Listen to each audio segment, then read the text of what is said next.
Hi there, welcome to Wild Park. My name's Jody. I might be one of the guys taking you today. What I'm going to do, explain a little bit about what we're looking to achieve today, how we expect you guys to conduct yourselves as well. What do we want at the end of the day? I want you guys all in one piece. I want the bikes all in one piece. I want you all having big smiles on your faces saying it's the best thing you've ever done. Now, how it's going to work today, it's an instructor-led quad track. We've got about 200 acres of ground here with tracks and trails cut into it. From open fields, to woodland, to banks, to streams, everything you can do with a quad bike.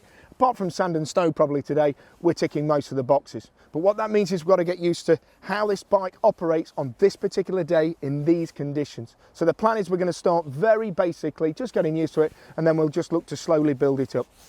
Now we're going to take you where we think you're good enough to go by how we see you developing.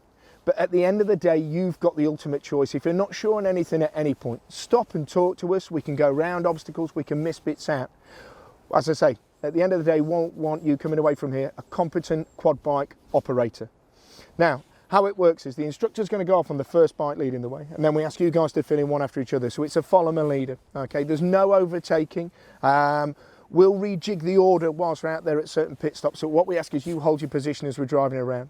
Now the gap we want in between each of the guys when we're doing the slower stuff is anything up to about 10 bike lengths, okay? When we're starting to speed it up a little bit in the open fields and things, we want to be then probably leaving anything up to about 100 metres. So you've got time to respond, so you're not putting pressure on the guy in front, but also so that you can read the ground that you're going over, okay? Now these are the bikes we're going to be using today. All right, 400cc Suzuki King quads. Now, they're fully automatic, so you don't have to worry about changing gears or stalling or anything like that. I believe there's a combination of 5 things to controlling these things, okay? Number 1 is a thumb throttle accelerator on the right-hand handlebar, okay? The second thing is your steering, getting us in the vague direction as where we want to be heading today. Third thing is your seating position or balance position. Fourth thing is the brake, and the fifth thing is vision. Reading what's coming up, working out the best way for you to combine those things as you go over those areas, okay? As I said before, the bikes are fully automatic. They do have a gear select on them on the left-hand side here. Now we have low, high, neutral and reverse. We're going to be operating in high and neutral today. Hopefully not going to be needing to use reverse, okay? There's no clutches on them. So when we're going to put them into gear, we put them into neutral, we start the machine and we just let it sit there ticking over. We knock the gear lever into high and the bike will just be sat there ready to go. Okay, it'll only start to move when we apply pressure to the thumb throttle on the right hand side. So when we're sitting on the bike, we're sitting nicely forwards, but I'll come back to that in a minute. So I use my left hand to grip and steer, my right hand a bit of steering, but mainly concentrating on the throttle. Now when we're using the throttle, we're using from the fat part to the thin part of our thumb on that paddle there. If you just use the end, it starts to put pressure on your knuckle and it really starts to ache and you won't enjoy the trip. So really work and use the whole amount of your thumb on there. Now it's a very fine line between it not going, starting to go and woo, really shifting. So what we don't want to do is suddenly just pin the thing and the bike take off with us hanging off the back of it. We want to very gently, slowly increase the pressure, finding the engagement point of the wheels to make the bike move. And then we hold it at that position. And if we want to go a little bit quicker, we ease it up. If we want to slow down, we ease it off. If we want to stop, we take our thumb all the way off and we grip underneath, okay? That is the golden ticket. Don't hover over the top, we grip it underneath. You then have the option of the brake on the left-hand side, okay? What we say is plan A is judge the distance, take your thumb off, wrap your thumb round. Plan B is then applying the brake. With quad bikes, you don't have many plan Bs, so we're giving ourselves as many backup plans as we can. So number 1, I'm going to slow down, take my thumb off. Number 2 is then apply the brake on the left-hand side. Now, when do people struggle with the throttle? The first one is they don't find that engagement point. They go beyond it and it's taking off and the kangaroo jumping in, it's bad for their neck and everything else. So take your time, get used to that. The second one is when they're turning left. They tend to push with the right hand and push the throttle and it speeds up and we suddenly lose control. That is independent to everything else. The other time is if we're going over bumps and things. We're driving along, people haven't read the dips and the bumps, and as the bike hits it and it jars, bang, they hit the juice and then we're on the back foot.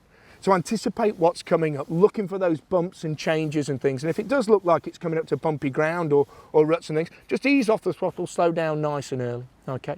Now, if at any point today you feel as if you're not in control, things are quite wrong, you've got to take control, okay? You are the person who's operating the bike. The easiest way to take control is take your thumb off and grip that handlebar. Most incidents occurs if something's going wrong, people panic and they grab the accelerator and they grab the brake at the same time. It's called a death grip. The engine is so much stronger than the brake that the bike takes over and it carries on, and we're thinking, I've got the brake, it should be stopping, but in reality you're pinning the throttle. So what we say is, before you even think about the brake, take your thumb off and grip your hand underneath. Okay, that means you can still steer the bike, but it's taking the power away. Then you have the option of the brake on the left hand side. Now there is also a brake on the right. We say don't worry about the brake on the right. The increases of grabbing the throttle go through the roof when you use the brake on the right. So what we say is throttle on the right, brake on the left. Okay? Now when do you need to use the brake? Use the brake when we're coming down banks, slopes or inclines. These bikes have got engine braking on them, but they tend to roll downhill. So what we want to do is, if we're coming downhill, we've taken a thumb off, the bike's starting to roll, then we've got the option of the brake on the left hand side. We use 4 fingers, thumb behind, working the 4 fingers, and we're in control of the brake on the left hand side. If we're coming to a stop on a hill, we've taken a thumb off and the bike's decelerating, then we've got the option of the brake there. But as I said, the brake is a plan B, not a plan A. Okay? Now, seating position. When you're sat on the bike, we want to be really quite far forward. It isn't the most comfortable position. Okay, they've made a nice big padded seat back here, but we want to be nicely forward. My weight is over the middle of the bike. There are no seat belts, there's no roll cages on these things, so sitting nicely central gives me a good sturdy position. From here, I can rest my hands onto the handlebars, bottom on the seat, feet in the footwell, 5 points of contact. Remain seated whilst we're out there. There's a temptation to stand up, you then raise an already very high centre of balance, so remain seated on our back side. Now when we're turning, we can then use our body weight to help stabilise the machine. If I'm turning to the right, gravity wants me to fall off over here, it wants the bike to go off over there. So we counteract that by leaning into the corner. If I'm going to the left, I'm leaning into the corner there, to the left. Chin's up, looking where I'm going, and I'm nice and relaxed still, okay? Now when we are getting used to the machine and working away up the learning curve, later on we can start to exaggerate it a little bit more, but moving our backside more. So if I'm going to turn to the right, I start to shift my weight to the right, tucking my knee in. The knee should naturally come into the mudguard. I can then sit in the pocket. I've got my knee, my foot, and my left butt cheek on the seat, and I can then gently bring it round the corner and I'm in control. And that way, if the bike starts to move slightly or it doesn't feel, or we start to go a little bit quicker, we're nice and stable on the machine. Gravity's sending me into there, not over there. And I'm more relaxed, and therefore I can make a better decision as to what's in front of me. So the other thing regarding body position, as we're going over the different types of terrain, we're moving our weight around on top. We're proactive with our body position. The rule of thumb is you always keep your weight uphill. So if I'm going uphill, I'm keeping everything nice and square with the bank that's in front of me. I'm slowing down to give myself more chance of reading and getting it right. So I've slowed down, and as I start to go up the hill, the resistance increases, so I slowly feed the power on, leaning my weight forward, all the way to the top of the bank. Now when you get to the top of the bank and it starts to drop down the other side, we then gently lean our weight backwards, we take our thumb off, we grip our thumb underneath, we then squeeze the brake. I tend to squeeze the brake 100% just to hold me on the bank. And what I'm then looking to do is gently release and squeeze, just letting the bike move itself down the track. Don't release, let it go, try and survive. We control it all the way down to the bottom. Be patient. Once you've got to the bottom and it won't roll anymore, forget the brake, grip back on with the left hand, and then we're back onto the power, okay? Control, control, control, ready for the next bit. What can start to happen is you start to lose control slightly on the first bank, the next one we're out of control, the third one we're hanging on for dear life. So every time we're on in a different area, it's taking your time, being focused, being switched on. But I say the rule of thumb is we're keeping our weight uphill to wherever we are, okay? It's all about being cool, calm and collective whilst we're on the machine. If we're hanging on and we're surviving, that isn't what we're looking for today, okay? So steering. Mentioned it briefly there, everything relaxed and solid and in control. 90% of the time we want to be going as straight a line as we can, okay? But when we are going to turn, we want to take a very small angle into it. Remember, the tighter the turn, the slower we want to go, okay? Bikes like going in a straight line, they don't like turning, so I say whenever we're turning, we're slowing it down, getting it in the right direction.